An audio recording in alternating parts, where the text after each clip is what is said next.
Alright, so this was a late 80s horror comedy. Kind of has the same feeling of a lot of those late 80s horror comedy where the genre of horror became kind of a spoof. And this came off of a $5 million budget. TriStar was behind this, so yeah, and it was. Let me just try and explain this the best way possible to sum up the synopsis. It's like a '50s sci-fi mashup with a zombie movie, basically, and with the '80s comedy tone. And yeah, um, let me go over the cast. Tom Atkins. They do the Night of the Creeps logo. Look, it's like the same as Creep Show, the lettering. Tom Atkins is in this and he plays a great character and he has pretty good lines. It's a pretty well written movie. This definitely falls under watchable. I'm not really into zombie movies, but it's definitely a decent watch. I wouldn't watch it on Halloween or something, but I'd watch it casually, like in the summer or something. But he plays a cop in this, and then it follows two dorks. And the main dork, they're not nerds, they're dweebs. They're total losers. They're not smart enough to be geeks. The main person is Jason Lively, Blake Lively's older brother. And then look, you could see the resemblance definitely.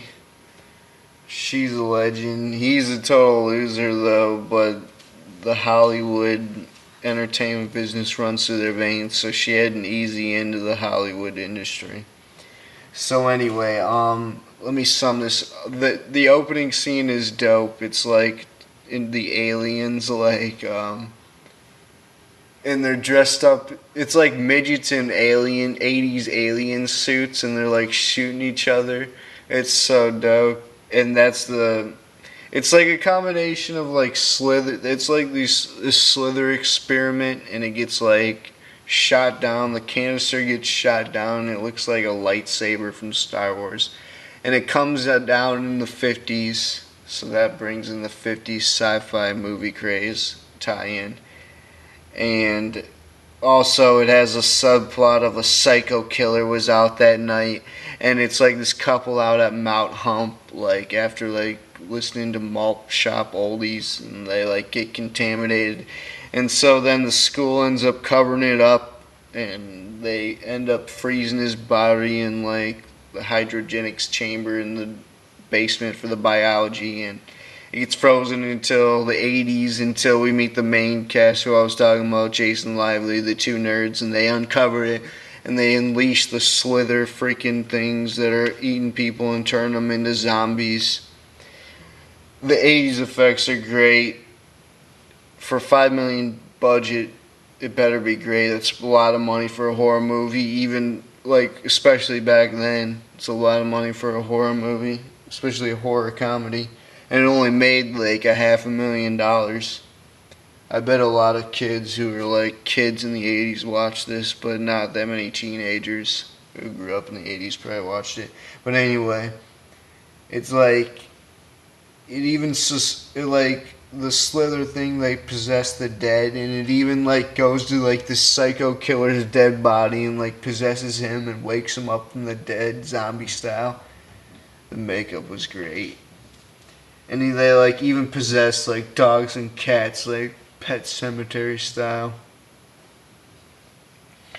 And then the main character like cries in like the last 20 minutes, and like after he notices that his sidekick friend, his comic relief, like dies, and he's like in his tux. And so he meets up with Tom Atkins, and like their master plan is to like get the flamethrower. This is when I walked in. I saw JBM at the computer watching Night of the Creeps. And it's the chick in the dress, like get with the flamethrower, and it's one of the backpack kinds. And the dude, and it's like his freaking dome shots, like every 2 seconds of him with like his shotgun. I couldn't handle it. It was pretty pathetic. I couldn't handle it. That's all I saw. You didn't even watch the movie, so you can't judge anything else. Yeah, that's all I saw. So you just know that that's terrible. Yeah, No, but if you saw the '80s props were dope in it. The whole ending, the '80s props, they turned the whole like fraternity into zombies, like just like this poster art. The poster art lives up to like the makeup in it. It's like amazing for the ending. If you're a zombie, if you're definitely a horror fan of zombie movies, there's plenty of zombie movies that were made. Yeah, this is definitely watchable. You gotta check this off your list. Anyway, yeah, they whip out the flamethrowers and blow up the sorority basement where the brains are being held, and it's like '80s makeup, and they don't go back to the origin story of where the alien canister came from or the reason for the experimenting of it or whatever. But that would have been a dope ending. But then the dog is still there possessed, and I guess they made a sequel where they just tied it in as like the sequel even though it had nothing to do with it. Anyway, this was JBM. I'm going to cut this off before it gets too long now. From Villain Radio, Mr. Creepshow and I.